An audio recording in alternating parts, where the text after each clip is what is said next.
G'day everybody and welcome to this week's episode of the ScaleHQ Podcast. My guest today is Luke Nolan from student.com. What a cracking website address domain, by the way. I should have asked him. I forgot to ask him about how much it cost him to get student.com or whether he got it early on. But Luke built this business. Luke is a pretty young guy. He's just had his first child. 14 years ago, he started student.com, and today I'm unpacking the story of that with him. And just to put in context how big student.com is today, they have done $3 billion of transactions through their platform.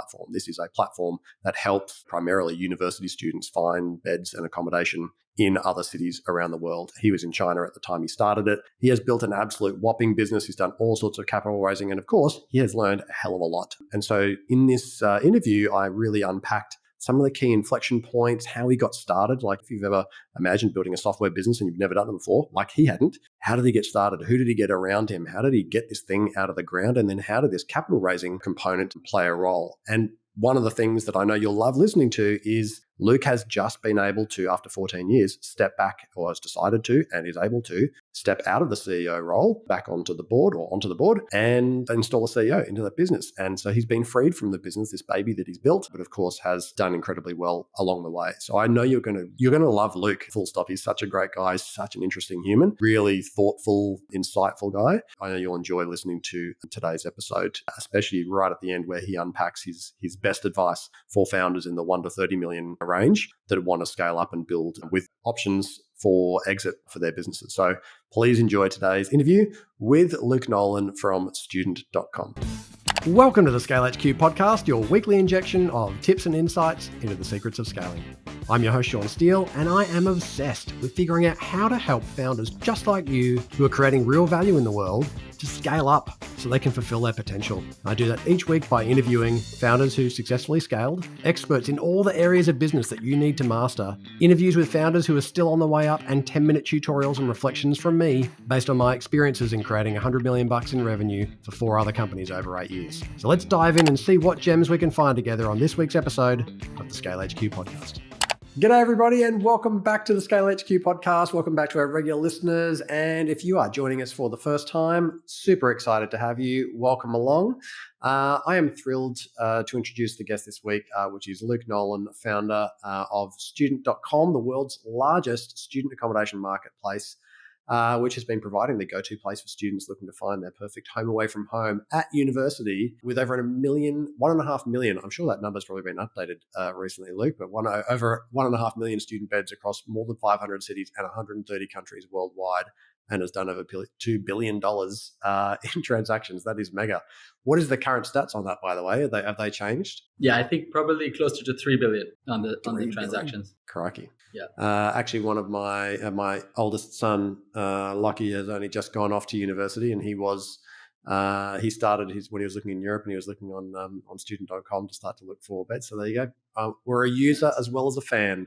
Well, actually, I would have, and I introduced you as founder of student.com, and I would have said CEO, but you're no longer the CEO, having recently brought one into the business, which I'm sure we'll talk about today, and step back from that. Is it weird not being the CEO now? It's awesome. I feel liberated. That's what every founder who's listening wants to hear, by the way. So tick, that's a big green tick in that box. So a bit of context for our audience. You and I met last year, and we are in a global mastermind group together that myself and a mutual friend of ours, Ant Boddicker from Sola More, have put together. I've put together the virtual workshop component. He's put together the live retreat component. And in 10 days from today, you and I are off to Croatia and Montenegro, which is going to be amazing. We've got an incredible group of founders with a wonderful energy and just smart humans, who are really keen to help each other gain perspective and progress in their personal and professional ambitions and goals that we all set for ourselves. And we're going to get to build some amazing, enduring lifetime connections. So I can't wait for that. But when we first met, I was amazed by the journey that you had been on in building student.com. And I want to unpack that journey today. For those of you listening, including your capital raising journey, with the parts that you're able to share of that, because that is a unique experience and not every founder gets to do that or gets to do it successfully, I guess. So maybe you could kick us off, Luke, with just a quick summary of the business today, who student.com helps, how you help them, kind of current size of the business. Yeah, of course. Thanks so much for having me on, first of all. And Student is a very unique space because we get to help people who are at the very beginning of their journey as a potential customer. So they've probably just left home, and they're doing a whole bunch of things for the first time. They're probably living alone for the first time. If they're a first year student, they're probably literally like having to organize their lives, where they might have to be doing their own laundry. They're probably in another country, speaking a different language, potentially eating different food, living with different people, having to think about financial challenges of managing their own money and no one to pick up after them. So yeah, I think like that's something very, very exciting. Yeah, our typical customer is 18 plus at university.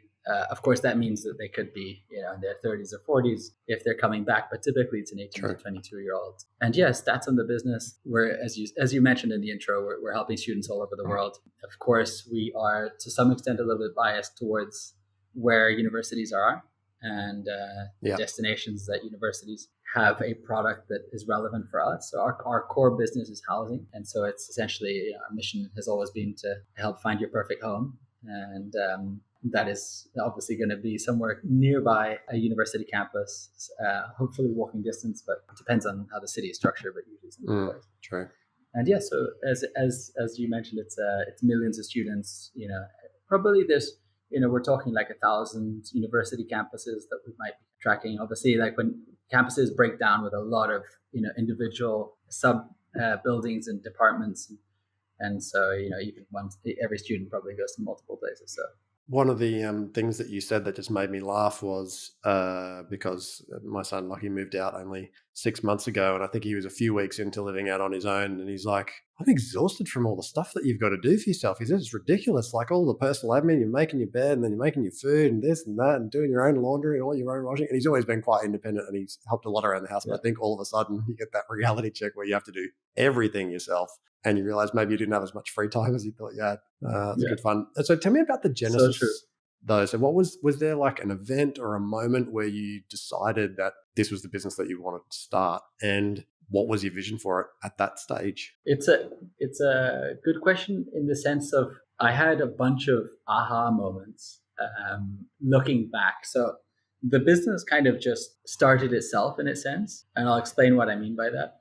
But I didn't have any like, hey, I'm going to build this company and here's my pitch and I'm going to like start tomorrow. It was just like I started getting very, very interested in this whole space and the problem that was ripe for a solution in about 2010. And over a period of probably a year, I realized like, wow, this is like massive, massive opportunity staring me right in the face. And during that journey, I also realized that I had a kind of unique perspective on this challenge that, as I said before, we're talking about helping students who are moving country and like doing something for the first time. I myself have lived and studied in a bunch of countries, so I've been through that journey myself on quite a few occasions. I grew up in Europe.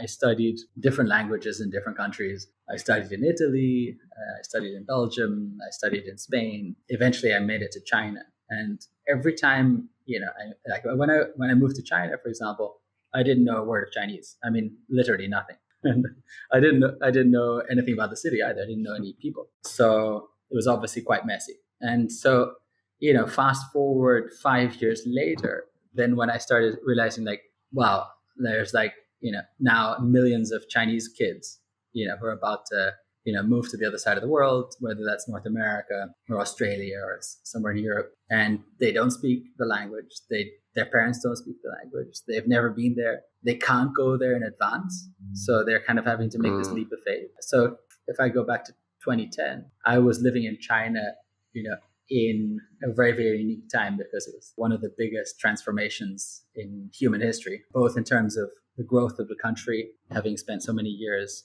like in the struggle of communism. Suddenly you have this massive capitalist society growing very quickly. And you have this massive process of urbanization. And with urbanization, people who can suddenly afford to, send their son or daughter to study overseas. So when I say this opportunity was staring me in the face, it was actually staring everybody in the face. Like there's no chance that anybody lived in China in those years and didn't realize that a lot of students were studying abroad. And in fact, when I started, the overseas education industry was already massive, right? And so part of like my own discovery was like the first time I really thought about this problem was during a dinner with a guy that I had done business with, and he had a teenage son, and he was like, my son is studying Sydney next year. Can you help me buy a place for him? This is a conversation happening in Chinese. At that point, I'm realizing like, okay, this is not the only guy who has this issue, and so as I say, like, when you get interested in something and suddenly like you see it everywhere and you can't believe it. Yeah, you'd never noticed before. So that started happening. Anyway, my background, I already had a business which was in real estate, so I was quite familiar with the housing aspect of what became Student.com. But when I overlaid this thing of like, okay, you've got all these Chinese students, they want to study in London and Sydney and LA and New York, and like they have no idea how to like manage that. And you've got all these real estate developers and operators and brokers, who obviously don't speak Chinese and don't know how to access this China market. They don't. It's hard to even advertise in China because different online platforms.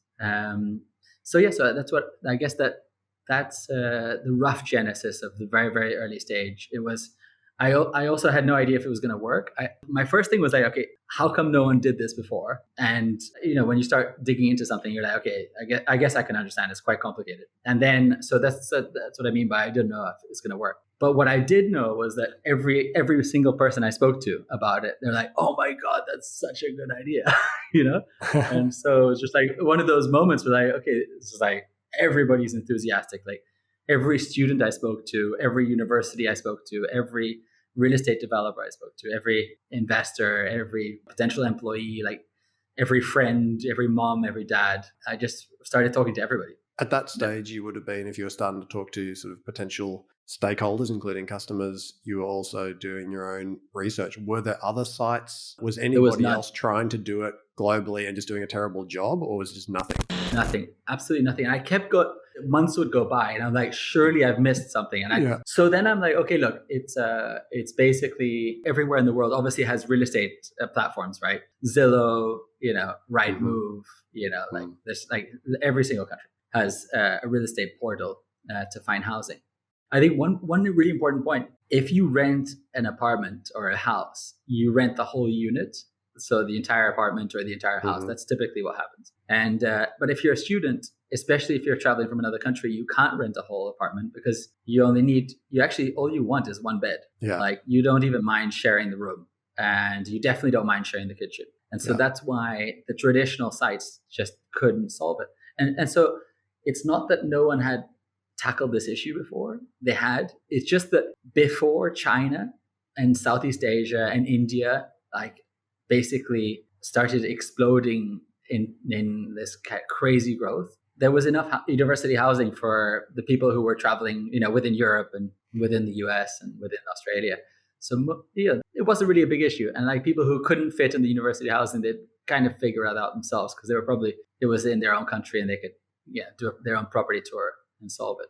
So it was only that suddenly like you went from 1 million students, if you go back like pre-globalization, there was maybe a million international students, and it was just mostly like neighboring countries, to suddenly there's like 5 million, right? And of course the universities didn't build any housing. That's kind of like the additional dynamic. And if people don't have university age kids and or actually are in Australia, I'm not sure they'd appreciate the difficulty in securing housing as a university student. Like it may not be as tough in Australia, but we were just working through with Lockie when he was deciding was he going to go to Ireland or he was going to study in Germany and so on. And you'd speak to the university and he's like, hey, well, keen to start in 6 months. They're like, 6 months? This is like, what do you mean? You don't have accommodation sorted yet? He's like, what do you mean? I haven't even applied for the course. They're like, no, you have to get accommodation sorted now. If you get accommodation sorted, then you should consider applying to our university. And I was like, what? That just tells you how difficult it is in some countries, how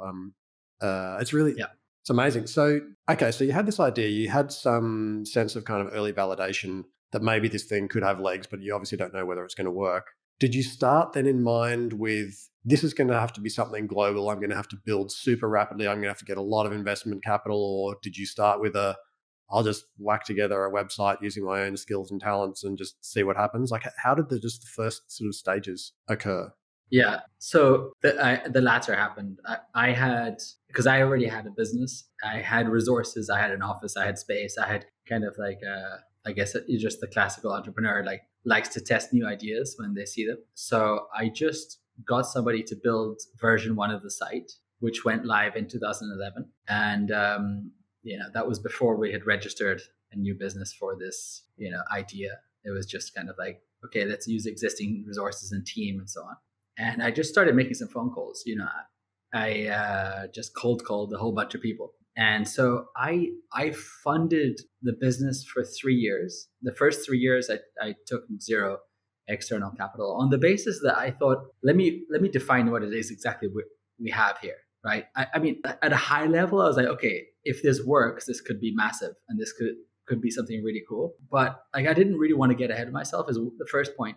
The second thing, I think I had two things really fortunate in terms of, one, I was in China, so I was like in a massive market. So it's a little bit like digging an oil well in Middle East, back in the 70s. It's like very, very limited. I mean, basically zero marketing budget and very, very low costs was enough to get this off the ground. So it didn't require huge lifting.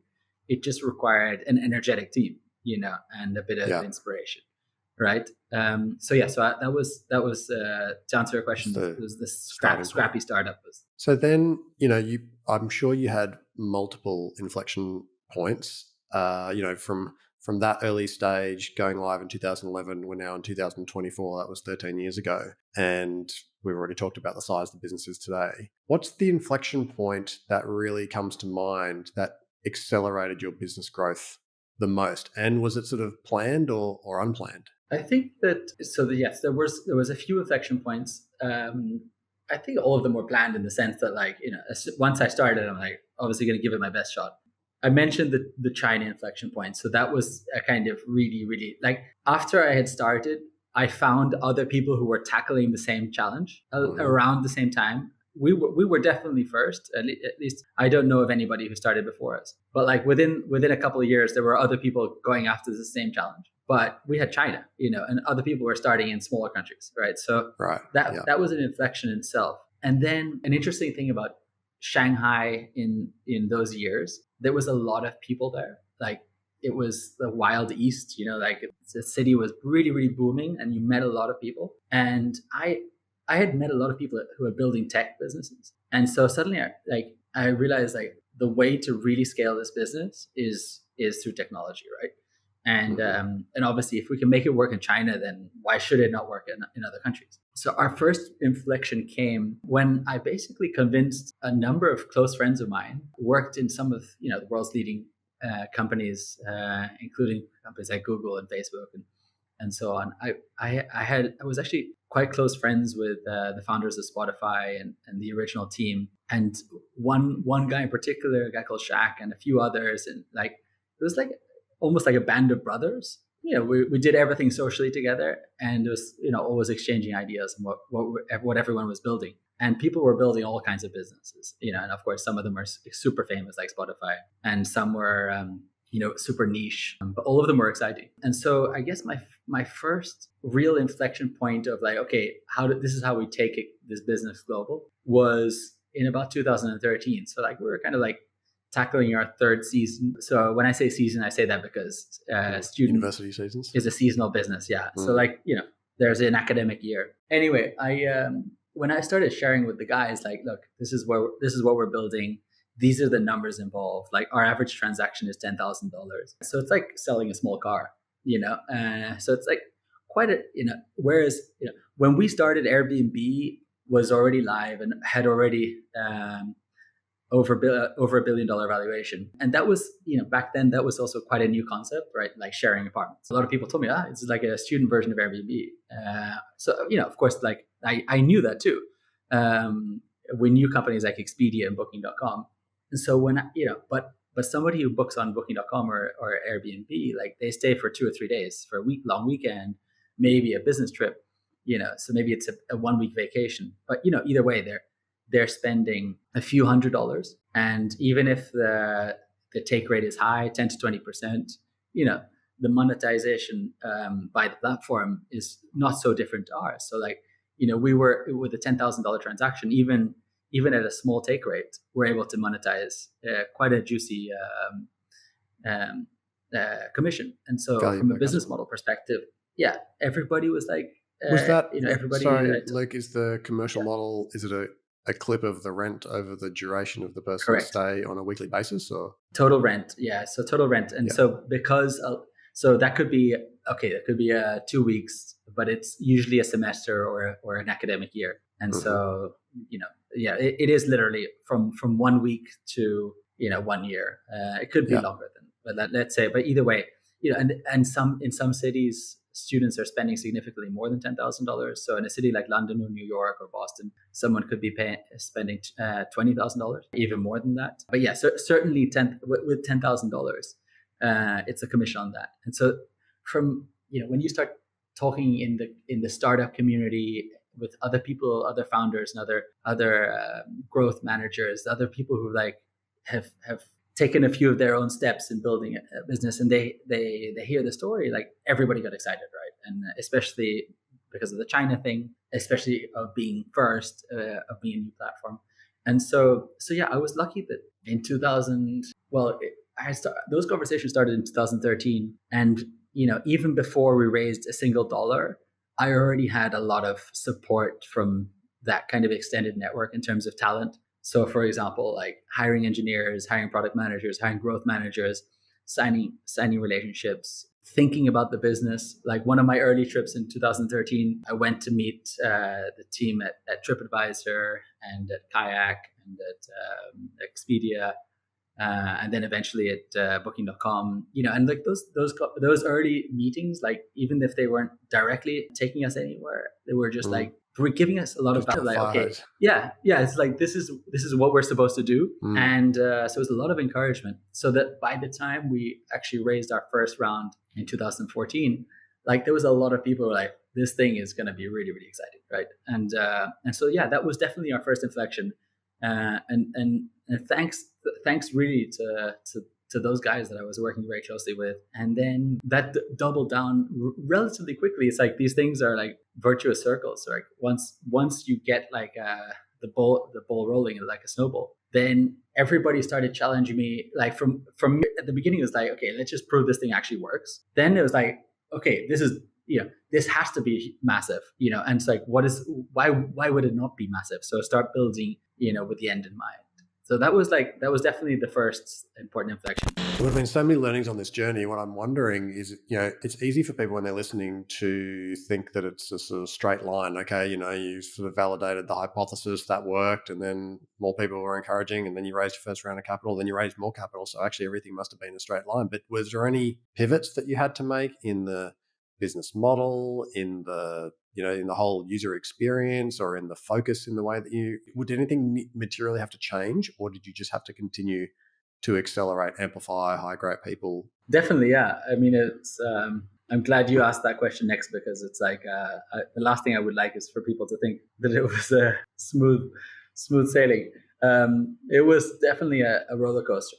And I think that anybody who's built a company or scaled a business or invested in a growth business knows that it's growth is not equal, in the sense that what works in the first year and the second year is different in the third and fourth and fifth and sixth. Every additional 100% growth gets more difficult. So the first few years we were like, it was very easy to 10x. And as we started raising money, we were still like able to tell people like, look, the business has tripled in size. But at some point, then like even just a double becomes very, very challenging. The biggest pivot that we had to make was probably like 2 years into the fundraising journey. And by that point, and I know you wanted to talk a little bit about fundraising, we'll do that at some point on the call. But when you are in fundraising mode, you're like always selling a big vision. And with a big vision comes big expectations. And with big expectations comes big commitments. Which means like hiring epic talent and like just awesome people to solve big problems. I remember one of my investors early on said to me, like, some things that look really difficult are going to be easy, and some things that look easy are going to be difficult, right? And when you're growing a business, like there's geographical growth.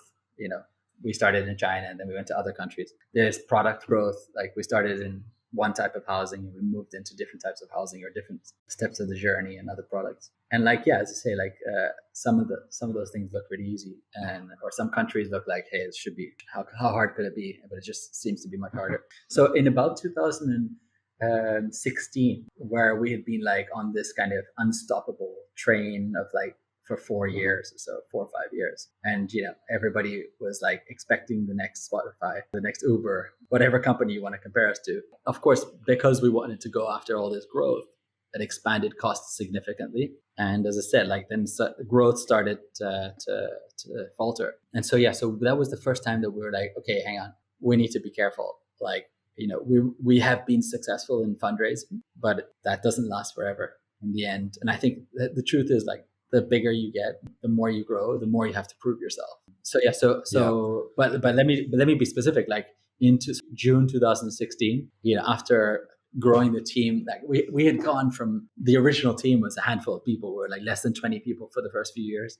Suddenly we're over 300. We had hired teams in New York and London and Hong Kong and Sydney and all these expensive places. And suddenly, like, everybody's like, hang on a second, this can end really badly. So we took this extremely painful move of letting go of, I think, 42 people in one day. There was further layoffs that summer. And that was like after like such a good energy and such a great culture and such a great vibe. And like everybody was on the team, was working hard and like deserved to be there. And we're all really talented. And so we had to let go of really awesome people. And that felt really stupid. And it felt really bad, for everybody involved, especially for me and other members of the leadership team who had been involved in the recruitment and also in the strategy. I mean, that was not the last of those, but that was certainly the first like pivot where we're like, okay, hang on, we can't just spend our way to success. We need to have a really, really efficient product, and we also have to have disciplined financial structure. Yeah, hearing you say that brings back so many memories, because I'll never forget the largest number of redundancies I've had to do in a day, which I think was 67. And it was a business that we were having to take into administration, and starting at 7 a.m. and having 10-minute conversations, walking people in one by one, back to back, the whole day to like 7 p.m. By midday, half of the team were at the pub getting drunk because they knew that everyone was being retrenched. So in the afternoon, everyone was coming in pissed, which kind of made it slightly more entertaining, but it also meant more tears. And it just hurts, doesn't it? Like as a leader, it really hurts and it's really hard. But one of the things I think people underestimate or maybe don't give consideration to, because, taking on investment seems like the holy grail for lots of investors. Like, oh, I'll be able to get some chips off the table. I'll get to use somebody else's money instead of all my own money all the time. But they also haven't necessarily considered that people don't invest and then go, great, Luke, just get on with it and do your best. All of a sudden somebody's come in, especially if the valuation was high to start with. Well, that investor wants their return. So now they need it to be, at least if they want a 10x investment, now the business needs to be worth 10 times that for them to get. So you can imagine all the pressure that builds when you have multiple investors. For those who haven't been through that journey, there's a lot of pressure for the CEO and for Luke to be able to wrestle with through all this. So if you think how much that compounds the pain of then having to do a big pivot like that and make material changes, that's a really hard message to take back to your investors, but also for yourself to wrestle with. Thank you for sharing that, Matt. I appreciate the candor. And conscious of how much time we've got, and I do want to talk about capital raising, but I also want to talk about the succession that you've just been through, because you have installed a CEO into the business, which, for many of founders who are listening today would love. In my experience, most of the ones that are 7 or sort of low 8 figures, 1 to 20 mil or so, they don't know how they want to exit. They just know that they want the option in some way, shape or form at some point. And it might be that they've got 5 to 10 years worth of effort or energy left with this business. And so they may want to step back, sell down to management. They may want a full exit. They may want a partial exit, stay on for a little bit longer. Like, there's obviously lots of ways to sort of monetize and get a return on the sacrifice. But you've installed a CEO, but the business is a material business. And so then you've got a whole bunch of investors. What did you have to have in place in the business for you to get personal comfort that you could step back from the business and install a CEO, knowing that installing a CEO is not like installing an operations manager where you're still going to be setting the strategy and you're still going to be guiding them in all their priorities. Like if you put a CEO in place, you're expecting the CEO actually to develop strategy. And yes, in consultation with the board, but fundamentally the CEO needs to be backed. What did you have to put in place for you to get comfort that somebody else could come in and make real and meaningful decisions very often without consulting you at all? Yeah, it's a great question in the sense of there's so many components to it. And as you say, you have so many things to be put in place before you can get to that final stage. So I guess the first thing is it's been a journey of more than a year, closer to 2 years. So first I was just talking to myself. When you have your whole identity wrapped up in something like a business, first you talk to yourself and then you start admitting it to your closest confidants. I spoke to a couple of coaches, I mean business coaches, to just think how would I even tackle this? When I thought, okay, I think I know roughly where I want this to go. Then I started, of course, talking to my main investor and his team and some of our own team. And as I say, it's been a lot of little tiny steps. In the end state, when new CEO is actually on board, it said to you at the beginning, I feel liberated. I feel liberated because fortunately a lot of little steps happened. That when the new CEO came on board, it was a huge, it was just a very enthusiastic and exciting moment for me personally and for the company, I think. But yeah, just to lay just to give a little bit more context, we've been through so many rounds of funding. The business is now part of a much bigger group. Our main investor is, building a massive organization in the overall student space, which is awesome and very, very exciting. But of course, as a founder, as an entrepreneur, at some point, as the business scales in terms of people and in terms of footprint and in terms of strategy, and also in terms of who's running the business, it's it becomes different, right? And so it becomes more, let's say corporate. It becomes more structured. It becomes more, probably the next 10 years, the student will be more exciting than the last 10 years. But either way, it'll be different. It's a different phase. So, maybe the first step for me was saying I loved being part of this journey so far. I'm actually excited for someone else to take the next step, and they'll do a better job than me. And this is the right thing for the company, and it's the right thing for me, right? So that was probably the hardest piece and I had to really get lots of layers to that, genuinely mean that and believe that. And because obviously there are other models, right? There are other models that are founder led, and until the death of the founder, for 50 or 60 years. It's not the only way, but just that was the way that felt right for me and felt right for student and felt right for the group. And yeah, as I got everybody on board with this direction, I think everybody became very enthusiastic. Then of course it gets to the choice, who do you actually pick? We went far and wide, and I picked at the beginning I started picking some really different candidates. Do I want someone who was like me 10 years ago, young and super energetic and hungry and has the hustle that I had? When you're just doing something for the first time, it's different, right? Or do we want the professional CEO, or do we want somebody? So if we're bringing someone with experience, which industry we give? The same industry or something completely different? I ended up finding a really cool solution, which was that I ended up originally picking one of our investors, one of our Series B investors, a personal friend of mine, who I've known since we know each other since we're 15.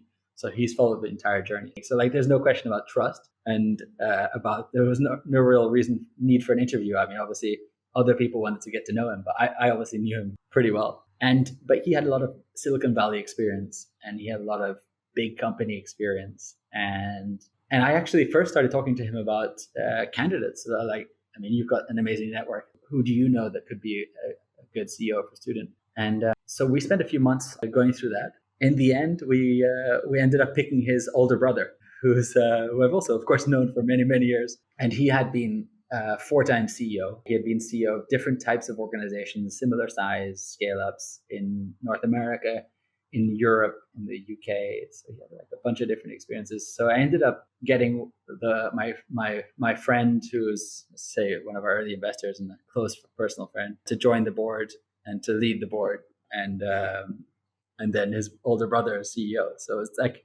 became this really, really awesome. I think the final step was for them to meet the team and the team to feel like, because it'll never be the same, right? Like when somebody's been there running a company since day one, no matter who you pick, there'll never be a Luke, and that's not the point, right? But it was just like when I started to hear people that I've worked with for 10 years, like that was a good choice and we're excited to work with him. That felt really good. And so actually since the new CEO has been on board, it's been pretty smooth, as in, we talk, once a week formally and a bunch of times informally, casually, just here and there. But, one thing that I said to the team and to our investors is like, new CEO can't have old CEO around, otherwise just like you can only have one chef. So we have to like give proper space. Yeah, I always think, the job of the chair is fundamentally to appoint the CEO or fire the CEO. But if they're going to appoint the CEO and not fire the CEO, then they need to enable them and support them. Otherwise, they're not going to find out if they're actually any good. If they're trying to micromanage them. Bit of an issue. I am keen to chat a bit about capital, but conscious that the majority of our audience is not software businesses. Most of them are services businesses. So if they do take on capital, it might be maybe they'll take on a convertible note somewhere, or they'll use some debt structures to sort of, finance growth. But most of them won't take on, 4 or 5 or 6 sort of rounds, perhaps in the same way that you did. But I'm interested in what you've learned. You've gone through a number of rounds. How many rounds did you end up going through? 5. 5 rounds. Okay. What have you learned about raising capital that you think is relevant to an audience of, sub $30 million revenue founders? There's quite a few elements to it. One, I think the first thing I would say is once you go down that route, you can never turn back, right? It's like a one-way road. It's like getting in a canoe in a river downstream, and it's like there's some rapids and there's some smooth parts, and you can even stop the boat for an overnight, or whatever you want. But either way, you're going to the sea. Like you're not going back up. So that's fundraising. Yeah. And so as soon as you take the seed round, I mean, obviously there could be an opportunity where you buy out the company but if the more money you raise, the more unlikely that is, right? So basically, once you start raising money, it's like it's a one direction trip. And I knew that going in, and I mentioned earlier, like the first 3 years was self-funded, and you enjoy a lot of freedom when you own 100% of a business. Obviously, you can build something much bigger when you bring on investors and you have cash. So that's the first thing, it's the one-way thing. So what that means then is like you're married to your investors forever. And so we ended up having more than 70 people on our cap table. Of course, it was pretty highly concentrated. So like there was a couple of really like significant investors who put most of the cash in. The controlling shareholder today is a guy I've known for 10 years. And I know his wife, and I know his kids, and I know his whole team and all that kind of stuff. So it really is a marriage. You have to think very carefully about who you're picking and who you're going to bring onto your cap table, because it's unlikely that you get them out. I mean, you can do some secondary rounds where you clean up the cap table and stuff. But I think the mindset is like, these people are here to stay. So just like you'd pick a best friend or you'd pick a wife, I think you have to really think carefully, like, am I aligned with this person or this group, or this, if it's a VC fund or private equity fund, like, am I aligned with values of this organization and what their plans are for the future? And I can say I'm very lucky to have had some really, really awesome people who stuck by me, when, in the toughest moments, even on a personal level, which is awesome. But yeah, that is really, really important. I think it doesn't really matter whether it's a software business or it's old school brick and mortar, like industrial business, whatever it is. Like when people give you their money, they probably went through a lot of challenge to get it. And they have a lot of things they could do with that money. When they give it to you, they obviously want it back. And as you said, they probably want it back at a multiple, depending on how much risk they're taking. And when in your seed round, in your Series A, people are willing to take a bit more risk because they know, especially if they're a professional investor, they're probably doing 10, 20, 30. They're doing hundreds of investments in some cases, but they know that for every 10, they only need one that works really well. So they're willing to take more risk. Later stage, they're obviously, expecting solid growth. And so I think picking your investors, understanding what they want. Picking takes time. So like once you start that journey of fundraising, it's kind of like an always on thing, because you meet somebody, whether you meet them in a pub or at a conference or as an intro, either way, like you meet them, they like your story, Sometimes they're willing to invest immediately. And, we've had investors who I met literally in a cafe and they're like, man, this is so cool. I want in. Money is in the account weeks later. But many times I literally spent years with people. And then eventually they're like, I want to formalize what I just spent the last few years with you. And I want to be on the cap table. And I had like a couple of, in some cases, like people who became like formal or informal advisors. That literally I spent hours and hours in their office or, over lunch or dinner or whatever. And then at some point they're like, yeah, I want to invest as well. So I think those are like the overall things I would say about it. It's really, really, it's something that if you don't give it the time that it deserves, and when I say time, it's like really quality time, in some cases over very long periods of time, years, you will not get good quality investors, and you won't get a good quality cap table, and you won't get a good quality board. And when shit hits the fan, people won't be there to support you. So I remember one of the first guys that I had back in high school, we studied business in high school, and I remember one of the first lessons, like the first goal of a business is to survive, right? And we all know that a lot of businesses don't make it after the first year or the first 5 years or 10 years. And so survival of a business is, especially a business where you're taking external capital. Survival is very much about a really, really healthy relationship with your investors. Means you treating with them respect and working together as a team. So as I say, I got very lucky that I had some really, really good investors. I've had relationships now spanning a decade or more. And I think that's what I would, in any future fundraise for any other business, I think regardless of industry, regardless of business model, regardless of time horizon, those are the things that I would spend time to get right. Yeah, I've seen that go wrong on many occasions. Mostly, I spend a lot less time with VCs and a lot more time with private equity. If a whole bunch of values misalignment, completely different ideas on strategy, perhaps that weren't discussed, up front and then changed, partway through. And then it's like being married to somebody, but COVID's just happened and now you're stuck in the same house and no one's going to let you out for the next, 3 years, but you're in there together and you're just hating on each other. Like I've seen it go so wrong. And I've also seen it go really well. And I always think, there's a lot more than capital that comes along with this money. The relationship, do they bring any other skills? Is there stuff that they're going to be able to do with help you? What is their demeanor? What's the level of support going to be for you? All of those things, when it gets put under pressure, how are they likely to respond? So I think it's a really interesting, and it's a very interesting perspective around the, once you start, you're on the wagon, you're in the river. So think about that before you start. Thank you, Luke. I'm interested in wrapping up this conversation with your best advice for founders of services businesses, 1 to 30 million. They're trying to scale in a way that creates exit options for them. You would have received a lot of advice over the years, and some that would have been more relevant for a much larger business than maybe some of these smaller ones. But what is your best advice for business owners who are really trying to scale in a way that creates good exit options for them? I mean, I would say that it's kind of the thing which is maybe obvious. So I'll try and tie in this exit thing that you added to kind of like a 2-part question. The first thing for me is definitely that you gotta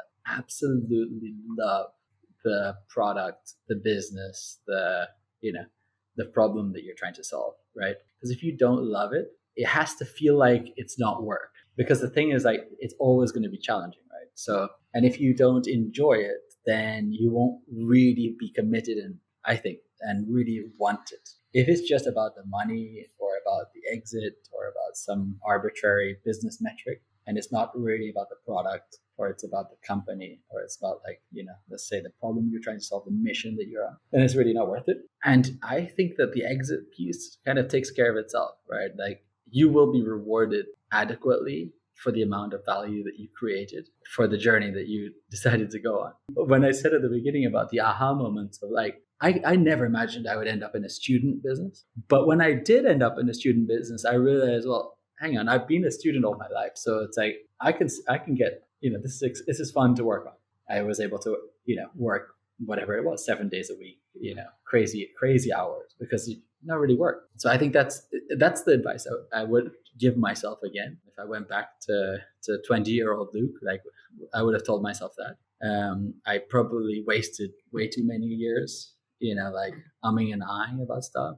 And then I think also I would advise that, not just to any founder of a business scaling in that specific band of 1 to 30, which is like actually very interesting. Like when you've got like more than $1 million in revenue and you've obviously proven your business model and you're pretty big, but you're not like massive public company. It's still all to play for. But yeah, I do think that's it. It's like make sure that what you're working on is something really, really, really exciting that you absolutely love. Even as you're building, like, we talked about pivots.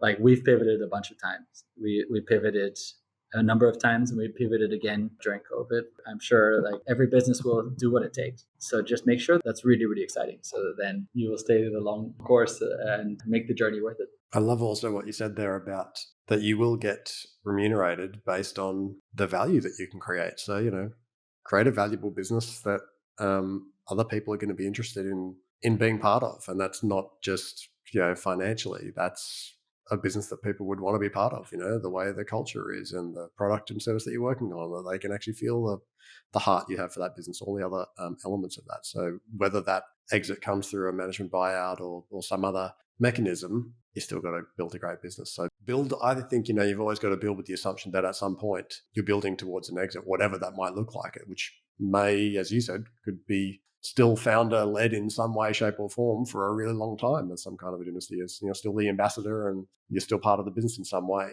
or it could be something totally different. But you've got to, I really love that.